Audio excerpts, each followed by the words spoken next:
Untuk masalah menguap di sini beliau menyampaikan 3 poin ya. Masalah yang pertama, ruddat tatha'ub masata'ta. Tahanlah menguapmu semampumu ya. Tahan menguap semampu. Kalau bisa ditahan, tahan napas pada saat itu ya.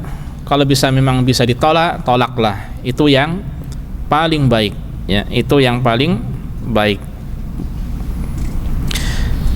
Kalau memang tidak, wa amsik biyadika ala fik, maka tahanlah dengan telapak tanganmu di atas mulutmu. Ya, kalau memang harus menguap, maka tutupi dengan tangan, tahan dengan tangan. Jangan dibuka lebar-lebar ya, dan itu bisa berbahaya juga secara kesehatan. Saya ingat dulu waktu SMP kalau tidak salah, SD atau SMP, ada punya teman dulu, orang kuliahan sih, temannya orang kuliahan ya. Padahal masih SD atau SMP ya, namanya Likmat kalau tidak salah, masih ingat saya sampai sekarang. Dia pernah menguap besar-besar, nggak balik. Miring sininya, apa namanya, bergeser, rahangnya bergeser ya, menguap terus. Akhirnya dia kemana-mana pakai kain, dibawa ke rumah sakit Islam dulu di kampung ya, akhirnya diperbaiki bisa ya. Sepertinya saya pernah melihat tutorialnya di YouTube atau di mana juga video kalau terjadi seperti itu, caranya seperti ini ya. Coba bisa dilihat, mungkin ada tata caranya. Nah itu bisa terjadi seperti itu. Antum nggak nyaman loh menguap mulut kayak gini terus, itu nggak nyaman loh. Makanya buaya yang kayak gini terus itu perlu dikasih penghargaan itu. Lama kayak gini cari makan dia kan ya. Atau menguap lama-lama gitu, nggak nyaman.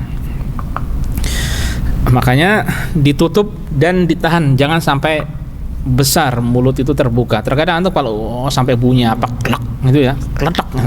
Hati-hati di sini, engselnya ini. Ya. Meskipun memang jarang kasus seperti itu ya. Tanpa menunggu seperti itu, maka sunnah Rasul yang kita amalkan. Yang kemudian ikhwas sekalian azanillahu wa iyyakum, kemudian yang digunakan itu tangan kanan apa tangan kiri?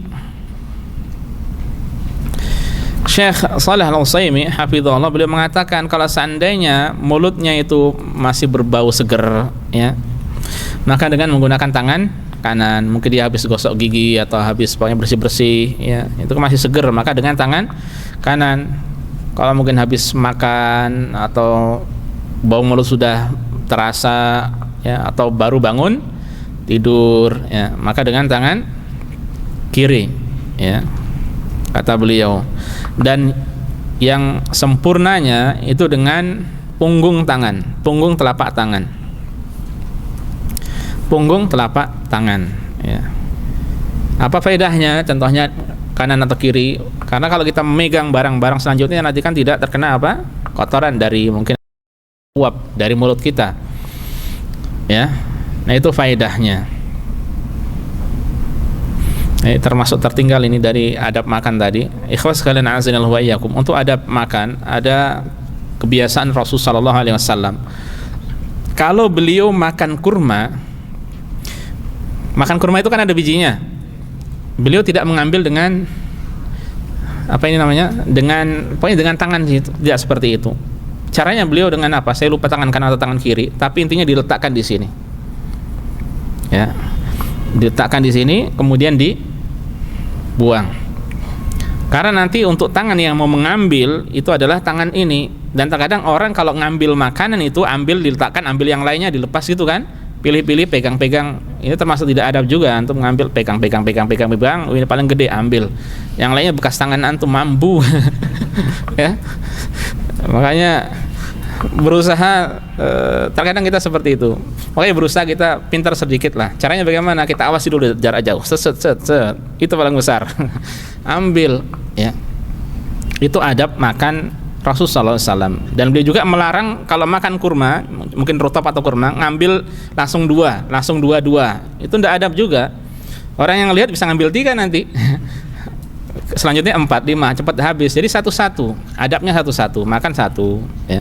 Dan buangnya tadi adalah sela-sela antara jari jemari tadi, bukan dengan bagian dalam tapi bagian luarnya. Ini bagaimana Rasulullah SAW memperhatikan perasaan orang lain, ya. Dan dari sisi kebersihan juga itu adalah cara yang baik, ya. Bukan diambil, kan ada air liur tuh bekas ini, kemudian dibuang, antum ambil makanan dengan tangan kanan itu juga, ya sudah orang lihat, ya. Jadi agak gimana. Taib. Kemudian permasalahan selanjutnya,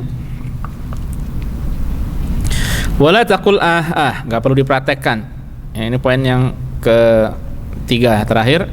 Ya, sebagian orang ada yang membuka sambil itu udah mempraktekkan berarti ya. Tapi tanpa membuka seperti orang-orang. Sebagian orang IPB itu, ya, yang sangat disayangkan terus berulang seperti itu. Bahkan saat sholat, ya. Saat sholat. Padahal saat sholat semestinya lebih ditahan daripada di luar sholat, ya. Saat sholat lebih ditahan daripada di luar sholat, ya. Semestinya demikian.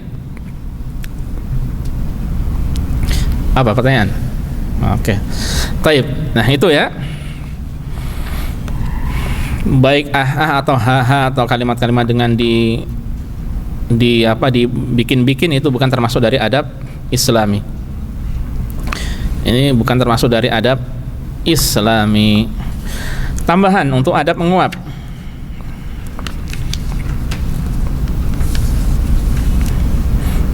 Tidak mengangkat suara sepertinya sudah terpenuhi semuanya, ya. Nah, ini sebagian ada yang ketika menguap a'udzubillahi minasyaitonirrajim. Gitu kan? Pernah dengar? Itu banyak. Ya, banyak ada yang a'udzubillahi minasyaitonirrajim, ya, itu tidak ada tuntunannya. Ucapan a'udzubillahi minasyaitonirrajim tidak ada tuntunannya.